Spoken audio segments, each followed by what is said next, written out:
Hello दोस्तों, नमस्कार। आज की वीडियो में हम लोग पढ़ेंगे कार्य ऊर्जा प्रमेय और इसका निगमन। तो वीडियो बहुत ही छोटी सी होने वाली है और सब कुछ आपको इसी वीडियो में मिलने वाला है, तो वीडियो को पूरा ज़रूर देखना। चलिए स्टार्ट करते हैं। तो चलिए दोस्तों देखते हैं सबसे पहले हम इस प्रमेय का कथन। तो कथन है, किसी कण पर कार्यरत परिणामी बल द्वारा किया गया कार्य W कण की गतिज ऊर्जा में परिवर्तन के बराबर होता है। ठीक, यानी कि परिणामी यानी कि बल द्वारा जो आपका कार्य किया जाएगा का आपका कार्य गतिज ऊर्जा में परिवर्तन के बराबर होगा। अब देखिए इसे कैसे परिवर्तन के बराबर होगा। मान लीजिए मेरे पास एक पेन की कैप है। अब ये पेन की कैप बहुत ही धीरे धीरे जा रही है ऐसे। अब इस पर कोई बल लग रहा है, ऐसे धीरे धीरे जा रही है। अब किसी ने पीछे से बहुत ही तेज इसको से धक्का दे दिया। पहले धीरे धीरे जा रही थी, धक्का बहुत ही तेज दिया तो बहुत ही तेज जाने लगी। तो पहले इसकी गतिज ऊर्जा बहुत ही धीमी थी, कम थी, और जब इस पर बल लगा तो गतिज ऊर्जा बहुत ज़्यादा बढ़ गई। तो जो गतिज ऊर्जा बढ़ी ऐसे और इसके बीच के जो अंतराल है यानी कि परिवर्तन है, इसी को हम बोलेंगे कार्य ऊर्जा प्रमेय। यानी कि किया गया कार्य बराबर डेल्टा के, यानी कि जो हमारी तेज हुई थी या धीरे हुई थी गतिज ऊर्जा, और उसमें से पहले वाली गतिज ऊर्जा, बाद वाली गतिज ऊर्जा और पहले वाले गतिज ऊर्जा के परिवर्तन को, जितना उसमें परिवर्तन हुआ है पहले बाद वाली गतिज ऊर्जा से, हम जब पहले वाली गतिज ऊर्जा निकाल लेंगे तो हमें जो वहाँ पर गतिज ऊर्जा बचेगी, जो भी वहाँ पर मान बचेगा, वो हो जाएगा जूल में हमारा कार्य। ठीक, समझ गए। अब देखते हैं कैसे इस के एफ और के आई का मान क्या है। आप लोग जानते हैं के बराबर होता है हाफ एम बी स्क्वायर होता है, इतना आप सब लोगों को पता है। तो अब देखिए, जैसे मैंने भी बोला कि हमारी जो ये पेन की कैप है पहले धीरे धीरे जा रही थी, तो जब मान लीजिए धीरे धीरे जा रही थी तो इसका वेग है u। ठीक, प्रारंभिक वेग u है। तो गतिज ऊर्जा, पहले वाली गतिज ऊर्जा के आई जिसे आप बोलते हैं, आई मतलब इनिशियल। तो जो पहले वाली गतिज ऊर्जा है, जब u वेग है तो हमारी गतिज ऊर्जा हो जाएगी के आई बराबर हाफ एम यू स्क्वायर। देखिए एम बी स्क्वायर होती है, लेकिन यहाँ पर एम है द्रव्यमान और बी है वेग, तो हमारा वेग कम था तो इसीलिए हमने लिखा इसे U square, M U square. और इसके बाद जब हमारा वेग बहुत ही तेज़ हो गया तो हमने मान लिया कि जब तेज़ हो गया हमारा वेग तो वो हो गया बी। जब धीमे वेग था तो वो था यू, और जब वेग तेज़ हो गया तो ये हो गया यू बी।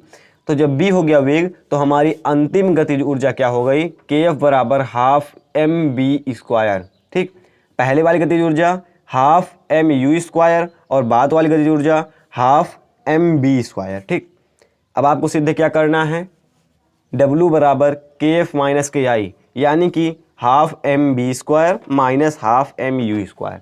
यही चीज़ आपको सिद्ध करनी है इसमें।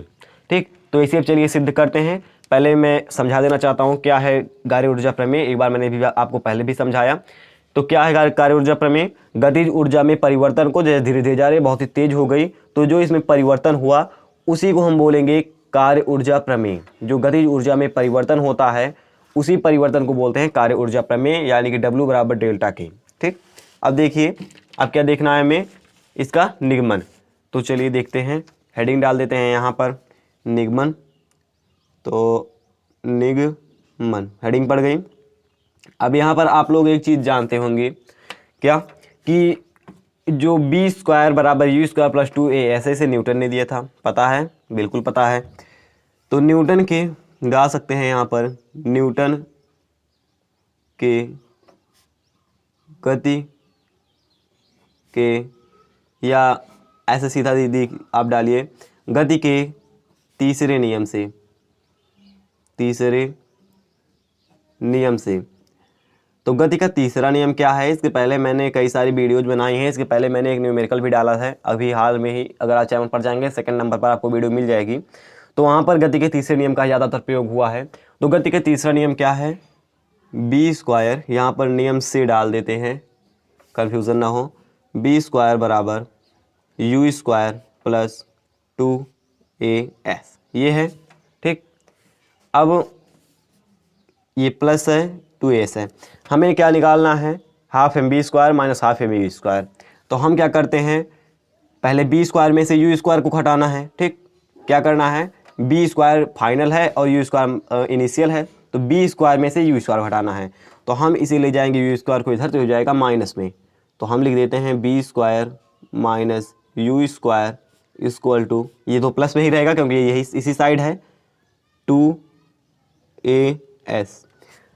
अब आप लोग जानते हैं कि बल बराबर होता है द्रव्यमान गुणे त्वरण, ठीक।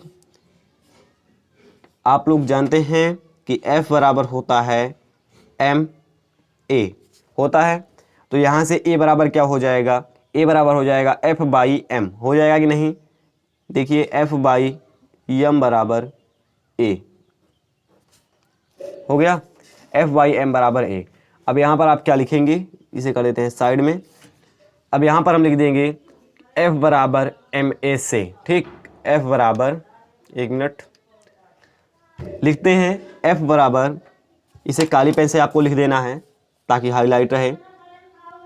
F बराबर ma से, F बराबर ma से क्या हो जाएगा, सीधा आपको A का मान रखना है F/m, कुछ नहीं करना है, ठीक। तो इधर से लिखते हैं b², ये तो है b² minus u² equal to 2, एक ही जगह पर हो जाएगा F/m और इनटू में हो जाएगा s, ठीक। इतना आप समझ गए। अब यहाँ से m चूंकि पूरे भाग में है, पक्षांतर होगा तो m चला जाएगा आपका गुणा में। तो गुणा कैसे करेंगे, बारी बारी दोनों में हम करेंगे नहीं, m आ गया इधर गुणा में और b² minus u² equal to 2fs। इतना आप समझ गए। ऐसे चलते हैं नेक्स्ट पेज पर और फिर से ही लिखते हैं हम। क्या भी हमने लिखा, m मैंने कॉमन लिया, यहाँ से देखिए m मैंने कॉमन लिया और b² minus u² equal to 2a, क्या बचा था, fs बचा था, fs। अब आप लोग जानते हैं कि कार्य बराबर क्या होता है, बल गुणे विस्थापन होता है कि नहीं। तो हम क्या करेंगे, कार्य को हम डिनोट करते हैं W से, तो ये हो जाएगा, पहले हम इधर गुणा कर लेंगे, m का गुणा b में करेंगे तो क्या होगा mb² माइनस m का गुणा u में करेंगे तो mu² इक्वल टू, अब 2fs यहाँ पर आपको लिख देना है 2w, चूँकि w बराबर f इंटू एस, क्योंकि s यहाँ पर विस्थापन है, तो विस्थापन और बल गुणे विस्थापन हो जाता है हमारा fs, यानी कार्य हो जाता है, तो इसलिए हमने इसे डिनोट कर दिया w से। अब यहाँ पर दो गुणा में है तो इधर आएगा लेफ्ट LHS में, तो ये हो जाएगा बटे में, ठीक। तो जो बटे में हो जाएगा तो कैसे हम इसे लिखेंगे, 1/2, ठीक, 1/2 common m b² minus mu²। इतना आप समझ गए। अब फिर से इसे हम हल करेंगे। अब 1/2 से हमें गुणा करना है इस पूरे समीकरण में, क्योंकि देखिए इक्वल टू w है, w। अब यहाँ पर 1/2 से इसमें गुणा करेंगे, 1/2 से इसमें एक बार, तो क्या हो जाएगा, half m b² minus half mu² equal to w, ठीक। अब आप लोगों को यहाँ पर एक चीज़ दिख रहा होगा, अभी इसके पहले आपने देखा था इसके जस्ट, क्या कि यहाँ पर आपने देखा था कि प्रारंभिक गतिज ऊर्जा थी mu² ki और ये थी kf। तो आप kf देखिए, kf बराबर है हाफ mb², और हाफ mb² जो यहाँ पर लिखा हुआ है, सेम चीज़ लिखी हुई है आपको यहाँ पर भी लिखी है कि नहीं। तो हम इसे जो हाफ mb² है, यहाँ से हम इसे लिख सकते हैं kf, बिल्कुल लिख सकते हैं, ठीक। तो हम लिख देते हैं यहाँ पर kf, काली पेन से लिखते हैं, यहाँ पर लिख देते हैं kf फाइनल, और ब्रेकर यहाँ पर माइनस का चिन्ह है, माइनस। अब यहाँ पर हम इसे लिख सकते हैं mu² यहाँ पर भी है और mu² यहाँ पर भी है, तो mu² को हम लिख सकते हैं, यहाँ से mu² को हम लिख सकते हैं ki, लिख सकते हैं, बिल्कुल लिख सकते हैं। ये यहाँ पर b नहीं है, आप ध्यान दीजिएगा, u यहाँ पर है और u ही है, ये इसे हम मिटा देते हैं, बस ये u। तो हम इसे लिख सकते हैं ki इक्वल टू w।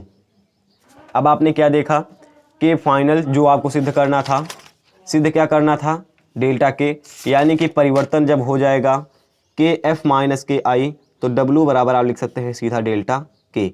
या अगर आपको नहीं समझ में आ रहा है तो आप लिख सकते हैं kf minus ki equal to w। ये हो गई आपकी कार्य ऊर्जा प्रमेय सिद्ध।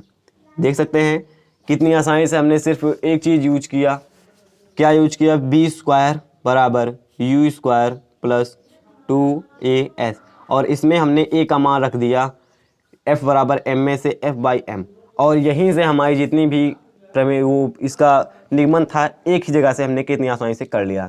आई होप आप लोग समझ गए होंगे क्या है कार्य ऊर्जा प्रमेय और कैसे करेंगे इसका निगमन। इसके बाद एक सेकेंडरी पार्ट आता है, जब बल अनियत हो। तो जब बल नियत ना हो तो उसके लिए आपको करना पड़ेगा समाकलन अवकलन, जिसमें मुझे लगता है कि आप लोगों को ये पता नहीं होगा। तो इसके बाद वीडियो आएगी समाकलन अवकलन की, उसे आप पहले देख लीजिएगा। उसके बाद अगर आप कमेंट करेंगे तो आपको मिल जाएगी अगली वीडियो इसकी कार्य ऊर्जा प्रमेय का पार्ट 2। तो आई होप आप लोग ये समझ गए होंगे। समझ गए कमेंट करके जरूर बताना। वीडियो अच्छी लगी हो लाइक कर देना, चैनल पर नए हो सब्सक्राइब करके बेल आइकन को प्रेस जरूर कर लेना। मैं मिलूंगा आपको ऐसे किसी नेक्स्ट वीडियो में। जय हिंद।